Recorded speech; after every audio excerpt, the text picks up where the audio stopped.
Hey Soups, I'm here today to talk about end-to-end encryption, or to put it another way, why we decided we did not want to see end user data, and so we sought out to make that impossible for us to do so. My name is Mike Farrell, and I'm the CTO and co-founder of Transcend, a data privacy company. So here at Transcend, we believe that data privacy is a human right.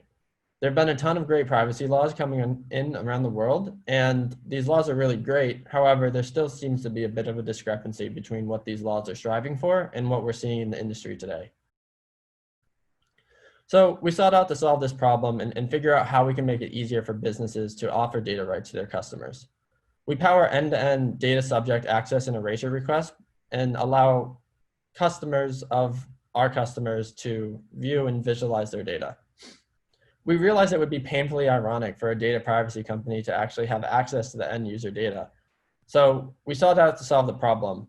How can we process these requests while making it impossible for us to see that data ourselves? In order to solve this problem, we had a couple requirements. Security was obviously a top priority. We had to make sure that there was no way for this data to be breached in any sort of way. We also had to make sure it was accessible to all people around the world. We did not want people to have to download some special decryption software in order to get access to their data. We also had to have no file size limits. We needed this to be an auditable process. And lastly, we wanted to provide a clean interface for people to actually visualize their data. And so if we were decrypting on the browser, this couldn't block the main thread and create a choppy interface for the end user. So ultimately, our solution was to build an open source library called Penumbra. Penumbra implements end-to-end encryption and decryption in the browser on files that may not fit into the memory of the consumer's machine. Penumbra takes advantage of a new writable stream feature in Chrome and Edge in order to decrypt files in chunk. We stream files from a backend, and we stream that through a decryption algorithm that decrypts on the browser without having to buffer the entire file into memory. We ultimately decided to open source Penumbra because we believe that the encryption, it would be a great movement across industries to create a more secure online world.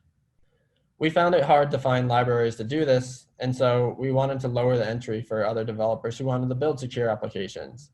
This technology could be used for other things such as video chat or file transferring systems. Most of those right now kind of have a file size limit, and we'd hope to allow file drops to even be incorporated into those messaging platforms. Or say you're a human rights or activist group and you need to send data securely between people in disparate places. The project's never really done. There's quite a bit of opportunity for people to hop on and contribute. Not all browsers currently support writable streams.